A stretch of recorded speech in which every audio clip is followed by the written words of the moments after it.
Hello student, দেখো আজকে তোমাদের জন্য নিয়ে এসেছি নবম শ্রেণী গণিত রায় ও মার্টিন প্রশ্নবিচিত্রা সেকেন্ড ইউনিট টেস্ট 2025। ঠিক আছে, নবম শ্রেণী গণিত। চলো আমরা আজকে 13 নম্বর স্কুলটা করাবো। তো 13 নম্বর স্কুলের প্রশ্নগুলোতে আমরা চলে যাবো।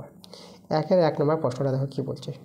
এখানে বলছে একটি জামা 360 টাকায় বিক্রি করায় 10% ক্ষতি হয়। তো জামাটির ক্রয় মূল্য বের করতে বলেছে। দেখো জামাটির ক্রয় মূল্য আমরা সহজভাবে পেয়ে যাবো। এখানে আমাদের কী বলেছে দেখো, বিক্রয় মূল্য দেওয়া আছে জামাটির, আর ক্ষতি বলেছে আমাদের কত, ক্ষতি বলেছে 10%। তাহলে দেখো এই যে ক্ষতি থেকে আমরা কি বলতে পারবো যে 100 টাকা যদি ক্রয় মূল্য হয় তাহলে বিক্রয় মূল্য কত হবে, তাহলে বিক্রয় মূল্য হবে আমাদের 90 টাকা। কারণ যেহেতু ক্ষতি হয়েছে তো বিক্রয় মূল্যটা ছোটো হয়ে যাবে ক্রয় মূল্য হচ্ছে। তা দেখো 90 টাকা যদি আমাদের আমাদের কি জামাটি ক্রয় মূল্য চেয়েছে, তাহলে 90 টাকা যদি বিক্রয় মূল্য হয় তাহলে ক্রয় মূল্য হচ্ছে 100 টাকা। 1 টাকা যদি বিক্রয় মূল্য হয় তাহলে ক্রয় মূল্য কত হবে, ক্রয় মূল্য হবে 100/90, তাই তো। আর এখানে আমাদের দেখো বিক্রয় মূল্য যেটা বলে দিয়েছে 360 টাকা। তাহলে 360 টাকা বিক্রয় মূল্য হলে ক্রয় মূল্য কত হবে, ক্রয় মূল্য হচ্ছে সিপি।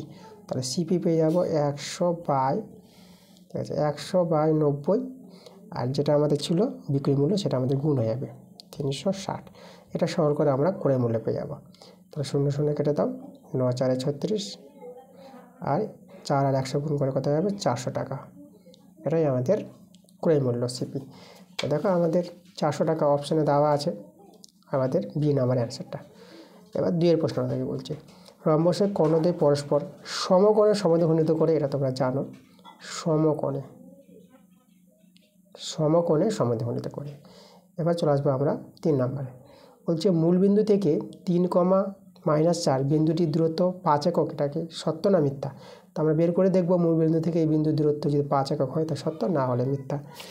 তা দেখো দূরত্ব কীভাবে পাওয়া যায়, দুটি বিন্দুর মধ্যে দূরত্ব। তাহলে এখানে যদি বলি মূল বিন্দু, তাহলে মূল বিন্দু আমাদের কত, তাহলে মূল বিন্দু হচ্ছে যেটা আমরা বলবো যে ও বিন্দু, যেটা হচ্ছে 0,0। আর যে বিন্দুটা দেওয়া আছে এই বিন্দু নিয়ে নিলাম 3, তাহলে এখানে আমাদের ও এর দূরত্ব, মূল বিন্দু থেকে দূরত্ব, তো এখানে আমার 3 এর স্কোয়ার মাইনাস আর -4 এর স্কোয়ার, তাই তো। এটা তো 0 0, এটাতে দাম নাই। এটা সলভ করবা, এটা সলভ করতে দেখো √25 পাবা, আর এটা 5 পেয়ে যাবা। তাহলে মূল বিন্দু থেকে দূরত্ব দেখো 5 একক পেয়ে যাচ্ছে, এই বিন্দুর দূরত্ব সেটা 5 একক বলেছে, তাহলে অ্যান্সারটা তোমরা সত্য লিখে দেবা। এবার চলে যাবো আমরা 4 নম্বর প্রশ্নে। 4 নম্বর প্রশ্নটা বলেছি হেরনের সূত্রটি লেখো। চলো আমরা হেরনের সূত্রটি জানবো। তো আমাদের এখানে সমকোণী ত্রিভুজ, যে কোনো ত্রিভুজ, এখানে সমকোণী ত্রিভুজ না, যে কোনো ত্রিভুজের ক্ষেত্রে দেখো হেরনের সূত্রটি আমাদের কি হবে। তো আমরা একটা ত্রিভুজ নিয়ে নেব প্রথমে। তো ত্রিভুজ আমরা ABC ত্রিভুজ নিয়ে নিচ্ছি, ত্রিভুজ ABC। বাহুগুলোর দৈর্ঘ্য আমরা ধরে নেব, এই বাহুর দৈর্ঘ্য A, এটা B, এটা C। তাহলে দেখো অর্ধ পরিসীমা S, তো অর্ধ পরিসীমা যদি বের করি তো বাহুগুলির যোগফল, 3টি বাহুর যোগফল /2, একে বলা হয় অর্ধ পরিসীমা S। এবার যে হেরনের সূত্রটা এটা আমাদের জানতে হবে। দেখো আমরা লিখবো হেরনের সূত্র, ঠিক আছে। দেখো হেরনের সূত্র যেটা তোমাদের জানতে হবে সেটা হচ্ছে যে আমাদের ত্রিভুজের যেটা ক্ষেত্রফলের সূত্র, তাই তো। ত্রিভুজের ক্ষেত্রফল সূত্র, ABC ত্রিভুজের ক্ষেত্রফল যদি বলি, ত্রিভুজ ABC এর ক্ষেত্রফলের সূত্র কি জানি, √, এই যে S × S - C, এখানে হবে S - B আর S - C, ঠিক আছে। এটাই হচ্ছে আমাদের হেরনের সূত্র, ত্রিভুজের ক্ষেত্রফল বের করা। 3টি বাহু দিয়ে কোনো ত্রিভুজের 3টি বাহুর দৈর্ঘ্য জানা থাকলে হেরনের সূত্র প্রয়োগ করে সেই ত্রিভুজের ক্ষেত্রফল আমরা বের করতে পারবো। ওকে, এটাই আমাদের অ্যান্সার। চলে যাবো আমরা পরের প্রশ্নে। এবার 2 এর প্রশ্নগুলো কি বলছে দেখো। 2 এর 1 এর প্রশ্নটা বলছে ধার্য মূল্যের উপর 10% কমিশন দিয়ে 20% লাভ হলে বিক্রয় মূল্য ও ক্রয় মূল্যের অনুপাত বের করতে বলেছে।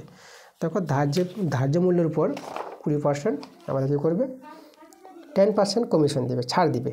তা ধার্য মূল্য, যেটাকে আমরা এমপি বলবো, মার্জিনাল প্রাইস, এমপি হচ্ছে ধার্য মূল্য, সেটা যদি 100 টাকা ধরে নিই, দেখো 10 টাকা ছাড় দিবে, 10%, 100 টাকা 10 টাকা ছাড়।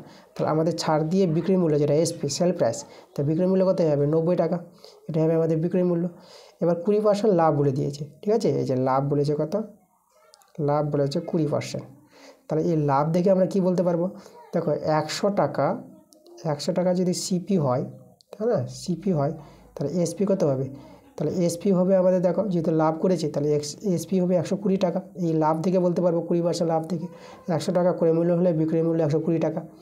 তাহলে আমাদের দেখো এখানে আমাদের দেখো আমরা কি পেয়ে যাচ্ছি, এখান থেকে আমরা ক্রয় মূল্য বের করব। কী বের করব? ক্রয় মূল্য। তাহলে দেখো আমাদের বিক্রয় মূল্য জানা আছে, তাহলে আমাদের ক্রয় মূল্য পাবো কী করে? আমরা লিখব যে 100 টাকা, তাই না? এই যে 120 টাকা, 120 টাকা যদি বিক্রয় মূল্য হয় তাহলে ক্রয় মূল্য কত হবে? 100 টাকা। আর 1 টাকা যদি বিক্রয় মূল্য হয় তাহলে ক্রয় মূল্য কত হবে? উইকের নিয়মে 100/120 টাকা। আর এখানে আমাদের দেখো এই যে বিক্রয় মূল্য 90 টাকা যেটা ছিল, তাহলে 90 টাকা যদি বিক্রয় মূল্য হয়, ঠিক আছে, তাহলে ক্রয় মূল্য কত পাবো? সিপি। তাই ক্রয় মূল্য পাবো 100/120 × 90। এটা হবে আমাদের ক্রয় মূল্য। 0 0 কেটে দেবো, 3 দিয়ে কাটাকাটি করবো, 3 3 9, 3 4 12, ঠিক আছে। তাহলে এটা আমাদের থেকে গেল। তো এটা আমরা পেয়ে গেলাম 100 × 3 এদিকে 4। এটা হলো আমাদের সিপি, তাই না? দেখো বিক্রয় মূল্য হচ্ছে এই যে এসপি 90, আর সিপি যেটা পেয়ে গেলাম ক্রয় মূল্য পেয়ে গেলাম এটা। এবার আমাদের বের করতে বলেছে বিক্রয় মূল্য এবং ক্রয় মূল্যের অনুপাত, মানে এসপি = সিপি, ঠিক আছে, এটা আমাদের বের করতে বলেছে।